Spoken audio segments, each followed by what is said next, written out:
Terima kasih Anda masih bersama kami dalam Merah Putih. Kita bersama Kantor Pertanahan Kota Surakarta. Tugas dan wewenang Kantor Pertanahan Kota Surakarta. Seperti yang dijelaskan tadi di segmen awal bahwa Kantor Pertanahan yang ada di tiap kota kabupaten ini di bawah Kementerian Agraria dan Tata Ruang ya. Untuk kabinet kerja ini ya Pak ya. Ya. Oke, baik. Saya kembali ke Pak Sriono. Pak Sriono, ini mungkin bisa ada penjelasan dari masyarakat ya. Sebentar tadi sudah dijelaskan bahwa banyak sekali layanan yang diberikan kepada masyarakat. Terus sebenarnya itu rumit tidak sih di dalam menyelesaikan permasalahan mungkin sertifikat, ganti hak milik dan lain sebagainya ketika berada di kantor pertanahan ini? Ya, saya kira masalah rumit itu relatif ya. Tapi untuk proses pendaftaran jual beli, kami itu sudah jelas SOP-nya. 5 hari kerja harus sudah selesai. Sepanjang berkas akte jual beli pun persyaratannya sesuai dengan SOP juga lengkap. Itu 5 hari. Apakah hari kedua, ketiga pun kadang-kadang sudah kami tanda tangani. Sehingga kalau jual beli sampai berbulan-bulan itu ya maaf saja bohong itu.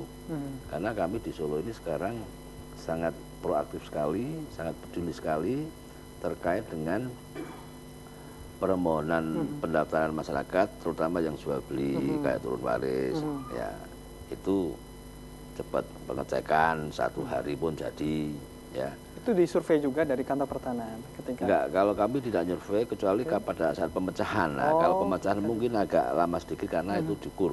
Pemecahan, ya, misalnya warisan gitu ya? Misalnya luas 100 bagi 2, kan itu kan ukurannya berubah. Kami harus datang ke lapangan, harus mengukur. Nah itu mungkin beda waktunya aja. Tapi terukur lah kalau toh waktunya sekarang sudah terukur. Ya. Sekarang bukan sekian bulan ya, sekian hari sekian ya. Hari ya. Kecuali kalau pendaftaran pertama ya tanah itu memang permohonannya memang belum bersertifikat. Yaitu kalau untuk pekahiman ada itu sampai 98 hari.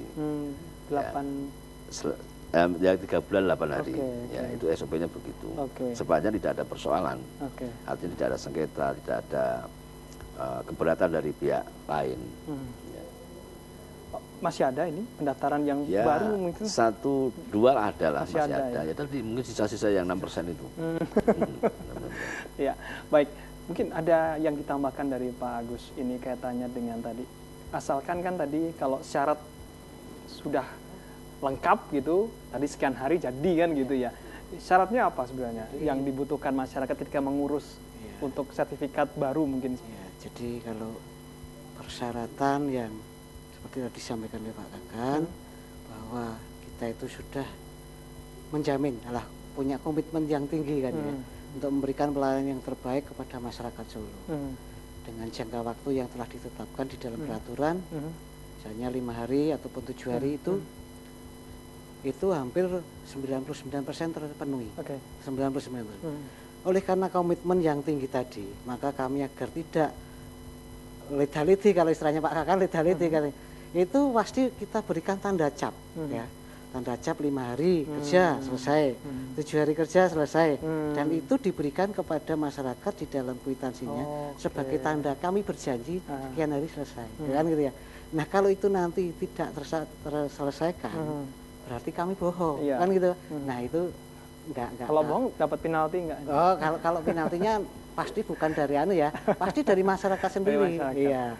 BPN Solo itu bohong kok. Gitu. Misalnya ini 5 hari selesai ternyata tidak. Kasus jual beli misalnya, ini apa sih yang harus dibawa masyarakat ketika mengurus ini untuk ganti hak pilih ini ketika jual beli? Ada beberapa permohonan pendaftaran peralihan hak itu yang bisa diurus oleh mereka sendiri, tapi pada prinsipnya harus mereka sendiri ya. Tapi ada yang melibatkan pihak lain, ya. Seperti jual beli, itu harus melibatkan PPAT, kan gitu ya. Kemudian kalau warisan melibatkan Pak Lurah, Pak Camat di dalam menandatangani akta. Nah selebihnya itu adalah tanggung jawab pemohon sebenarnya. Namun ya bahwa masyarakat kita sudah menggunakan jasa PPAT biasanya pemohon itu tidak mengetahui persis. Yang datang PPAT gitu. Iya, oleh karena itu PPAT ataupun orang lain ya, artinya orang yang di luar Oke, pemohonnya sendiri delegasi ya, istilahnya tidak ya. mengurus sendiri. Bukan Sehingga pemilik kadang-kadang informasi yang disampaikan tidak sesuai, kan itu ya. Dikatakan oh sudah di BPN, tetapi ternyata belum, kan gitu ya. Kita cek di BPN belum. Nah, padahal mungkin sudah mungkin atas permintaan itu bisa sudah dipenuhi ya. Tapi itu tadi informasi yang disampaikan kadang-kadang tidak sesuai. Sehingga orang merasa masih memandang bahwa BPN Solo atau BPN pada umumnya lama. Jadi kena rumit. Batunya gitu, kantor pertanahan gitu ya Pak ya. Kok ini lama? Kerjanya bagaimana? Ternyata bukan di kantor pertanahannya, tapi ya ternyata dicek belum daftar. Jadi seandainya nanti itu masyarakat sudah sadar bahwa untuk mengurus tanahnya sendiri, maka mereka atau masyarakat pasti akan tahu bahwa BPN sekarang beda dengan BPN yang lama, kan gitu ya. Kita BPN baru atau sekarang Kementerian Agraria berbeda dengan yang dulu. Tapi memang bisa mengurus sendiri tanpa melibatkan pihak di luar kantor pertanahan dan juga pemilik. Justru itu yang selalu dihimbau oleh Pak Kakan, oleh pimpinan kita di Kanwil, di pusat, agar masyarakat itu mengurus tanahnya sendiri. Kan gitu ya Pak ya. Jadi kita di halaman kita juga sudah dipasang banner-banner, uruslah tanah sendiri, kan gitu, jangan melalui perantara, kan gitu.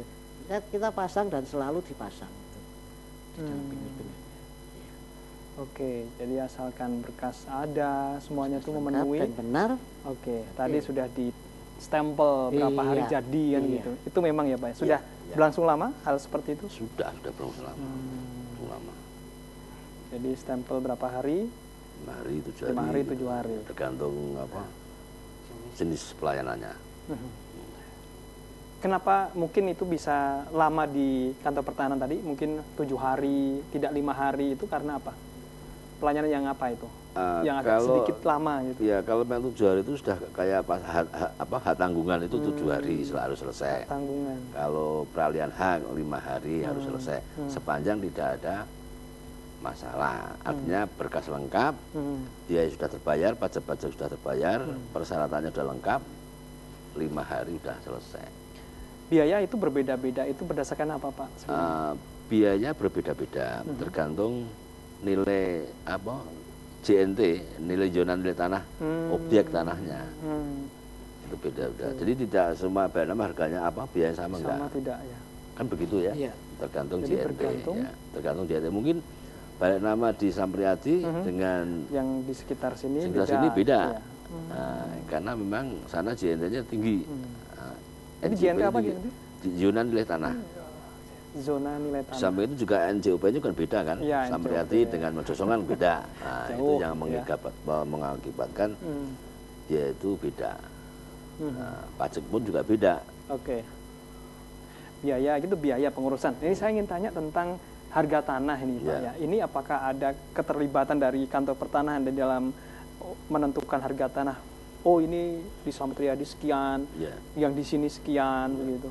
Enggak, kami tidak terlibat di dalam menentukan harga ya, karena harga itu memang kesepakatan antara penjual dan pembeli.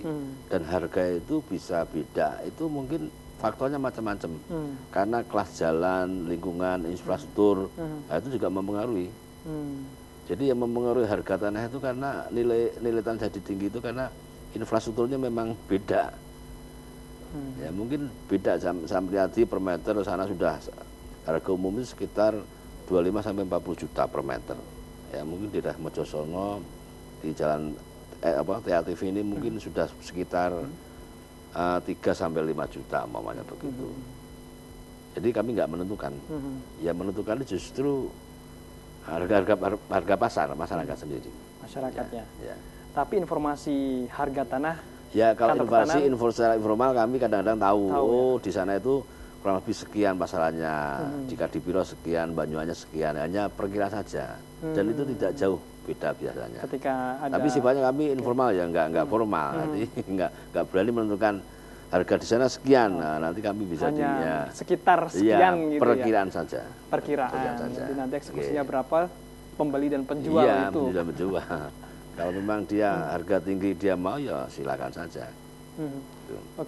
Nah, ketika misalnya ada sengketa terkait dengan lahan itu apakah kantor pertahanan juga bisa membantu dalam memediasi atau mungkin jadi solusi Ya. untuk permasalahan itu? Nah, ini salah satu juga bagian dari pelayanan kami ya. Apabila masyarakat mempunyai tanah yang sudah terdaftar dan apabila tanah tersebut objeknya menjadi sengketa, kami pasti terlibat, bisa sebagai saksi, bisa sebagai turut tergugat. Ya, disitulah kami kalau dalam kesaksian itu kami akan membantu di ini dalam beracara di hadapan majelis hakim. Ya, cuman membantu kami itu sebatas data yang dokumen yang kami simpan. Jadi kami memang berdasarkan dokumen yang kami simpan. Selebihnya nggak berani. Ya kalau tadi seperti mediasi dimungkinkan juga bisa sepanjang kami diminta. Dan apabila mediasi itu sepanjang pihak yang memerlukan kami dan itu memang tupoksi kami siap. Ya. Oke, baik Pak Sriono juga Pak Agus, kita jeda kembali, nanti kita sambung lagi segmen berikutnya. Mitra TA TV, kami akan hadir lagi di Merah TV. Tetap bersama kami.